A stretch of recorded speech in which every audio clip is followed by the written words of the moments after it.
काल भारतीय जनता पार्टीचे बारामतीचे उमेदवार कांचन कुल यांच्या प्रचारार्थ सुपा येथे मुख्यमंत्र्यांनी विजयी संकल्प सभा घेतला। त्यावेळी उमेदवार कांचन कुल यांनी आपल्या खास शैलीत भाषण केले।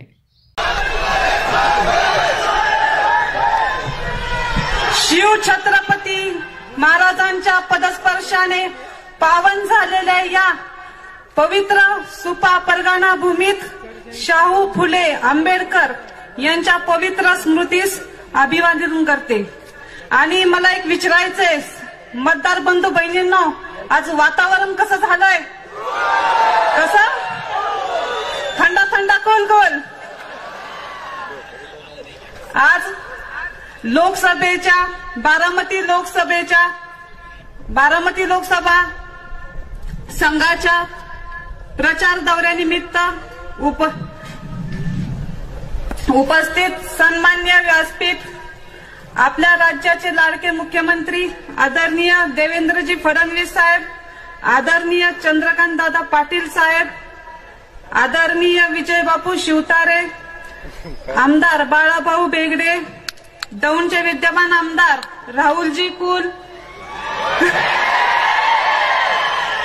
आणि उपस्थित सर्व महायुतीचे पदाधिकारी, उपस्थित पत्रकार बंधू आणि माझ्या प्रिय मतदार बंधू बहिणी आणि मातांना सर्वांना माझा नमस्कार।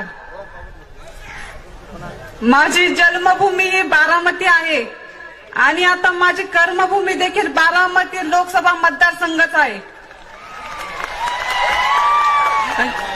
माझे लहानपण हे बारामतीत गेलंय आणि शिक्षण देखील बारामतीतच झालंय। त्यामुळे बारामती तालुका मी लहानपणापासून पाहत आले आहे।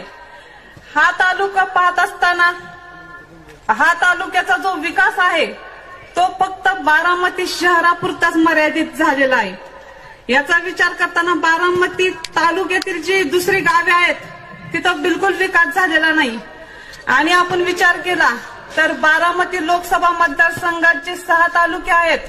यामध्ये दौंड असेल, इंदापूर असेल, भोर असेल, मुळशी, वेल्हा, खडकवासला, पुरंदर यामध्ये विकास कामे करताना नेहमीच बाकीच्या तालुक्यांवरती नेहमीच अन्याय झालेला आहे।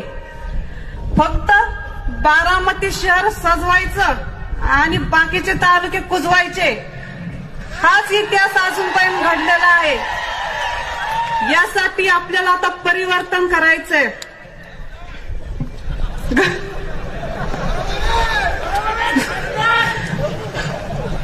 म्हणून आता आपल्याला परिवर्तन करायचंय आणि हे परिवर्तन होणार आहे। त्यासाठी सर्वांच्या आशीर्वादाची गरज आहे, सर्वांच्या योगदानाची गरज आहे। आणि आता दौंड तालुका जर पाहिला तर दौंडचे विद्यमान आमदार राहुलदादा कुल यांनी तालुक्याचा एवढा विकास केलाय, अनेक योजना तालुक्यात आणल्या आणि विविध विकास कामे करून दौंड शहराचा कायापालट केलेला आहे।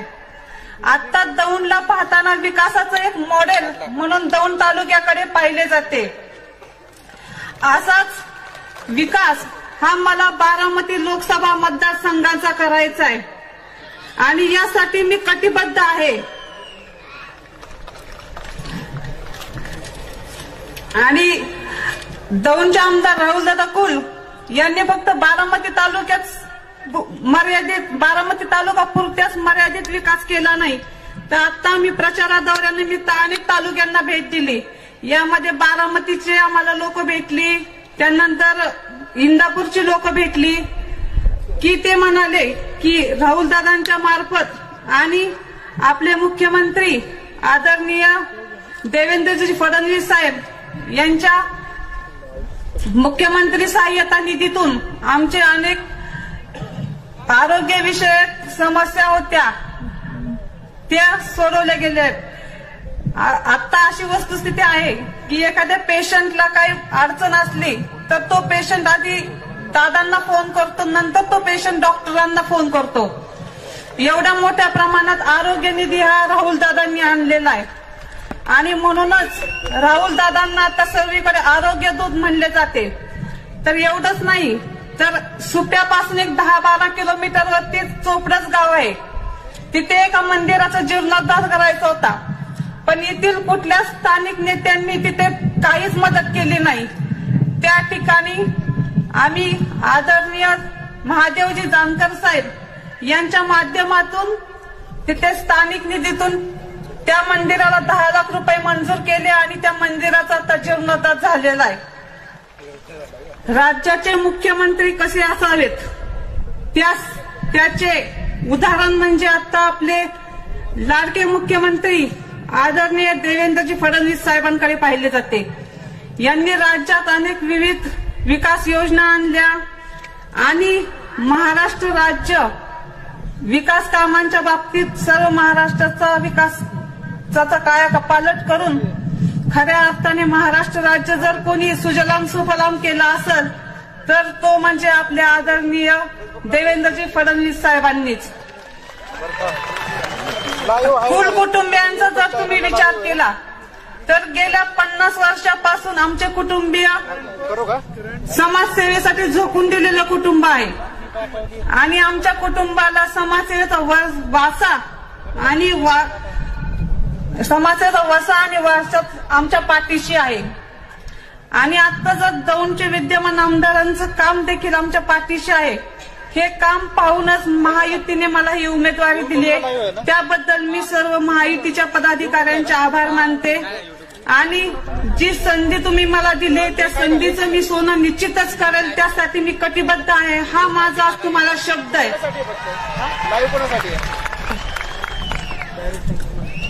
आणि कुल कुटुंबियांनी समाजसेवेच्या यज्ञकुंडात सर्वस्वाची आहुती दिलेली आहे, देत आहे आणि देणार राहणार आहे। येत्या 23 तारखेला होणाऱ्या मतदाना दिवशी कमळ या चिन्हापुढील बटन दाबून आपल्याला आपल्या महायुतीच्या सर्वच उमेदवारांना विजयी करायचंय।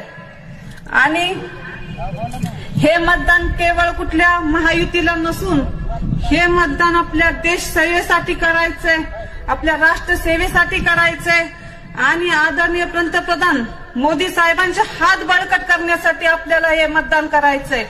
त्यासाठी सर्वांचे आशीर्वाद आणि सर्वांचे सहकार्य आमच्या पाठीशी राहू द्यात। आणि आता मी एवढीच विनंती करते की आणि आपलं जे कमळ चिन्ह आहे ते वोटिंग मशीनवरती 1 नंबरलाच आहे, ते आपल्याला 1 नंबरलाच न्यायचं आहे। शेवटी मी सर्वांना एवढीच विनंती करते की येत्या 23 तारखेला आपल्याला फुलवायचे कमळाचं फूल, येत्या 23 तारखेला आपल्याला फुलवायचे कमळाचं फूल। मतरूपी आशीर्वाद मागते कांचन कुल, मतरूपी आशीर्वाद मागते कांचन कुल। एवढं बोलून मी